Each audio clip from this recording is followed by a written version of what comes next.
شور ہے ہو گئے دنیا سے مسلمان نابود، ہم یہ کہتے ہیں کہ تھے بھی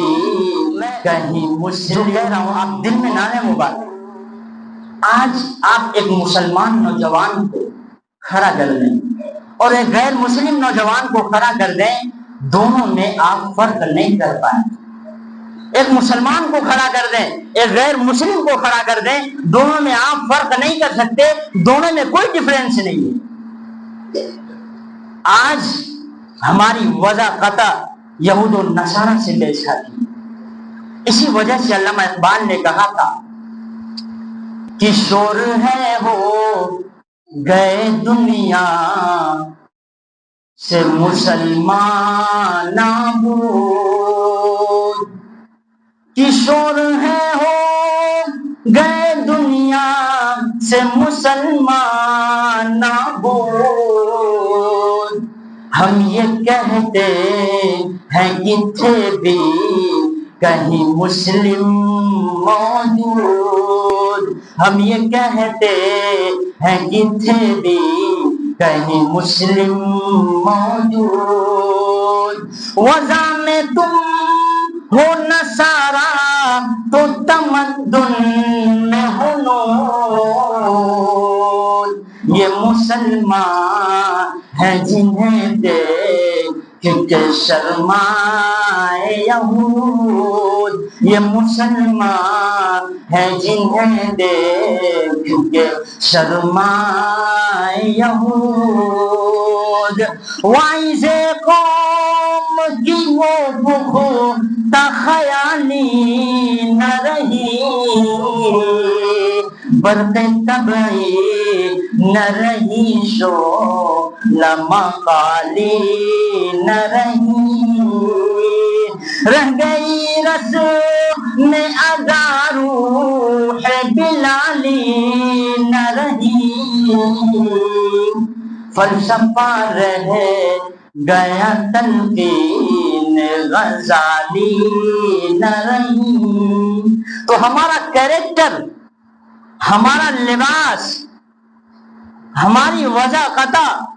ہمارا ہیئر اسٹائل یہ یہود و نصارہ کی طرح ہو گیا۔ اسی وجہ سے علامہ اقبال نے کہا کہ وضع میں تم ہو نصارہ تو تمدن میں ہنود، یہ مسلمان ہے جنہیں دیکھ کے شرمائے یہود۔ یہ یہودی جب اس وقت نبی کریم علیہ السلام کے دور میں مسلمانوں کو دیکھتے تھے تو انہیں پتہ چلتا تھا کہ ہاں یہ مسلمان، لیکن آج وہ یہودی ہمیں دیکھ کے خود شرماتے ہیں، یار یہ مسلمان، یہ نبی علیہ السلام کے امتی ہے۔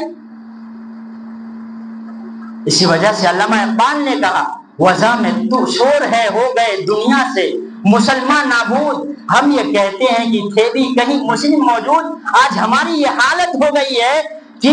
پتہ ہی نہیں چلتا کہ کبھی مسلمان بھی اس دنیا میں تھا۔ ہمارا کیریکٹر ایسا ہو گیا، ہماری وجہ قطع ایسی ہو گئی ہے، ہمارا لباس ایسا ہو گیا، ہمارا ہیئر اسٹائل ایسا ہو گیا، آپ دیکھیں کہ سروں پر داڑھی نہیں ہے، سروں پر ٹوپیاں نہیں ہے، ہمارا کیریکٹر اتنا ختم ہو گیا ہے۔ اسی وجہ سے علامہ اقبال نے کہا کہ شور ہے ہو گئے دنیا سے مسلمان نابود، یعنی یہ شور ہے کہ دنیا سے مسلمان ختم ہو گئے، لیکن علامہ اقبال کہتے ہیں ہم یہ کہتے ہیں کہ تھے بھی کہیں مسلم موجود، یعنی علامہ اقبال اس سے بھی آگے بڑھ کر کہنا چاہتے ہیں کہ بلکہ ہم کہتے ہیں کہ کوئی ایسا ماحول ہے کہ کوئی مسلمان موجود تھے ہی نہیں، ہم یہ کہتے ہیں، ہوتے تو نابود ہوتے نا، بلکہ تھے ہی نہیں، ایسا ہمارا کریکٹر ہو گیا۔ اس لیے میرے بھائیوں، آج کل ہم نبی کریم علیہ السلام سے محبت کا دعویٰ کرتے ہیں، یاد رکھیں اگر ہم سچے غلامی رسول ہیں تو ہم اسی وقت سچا غلامی رسول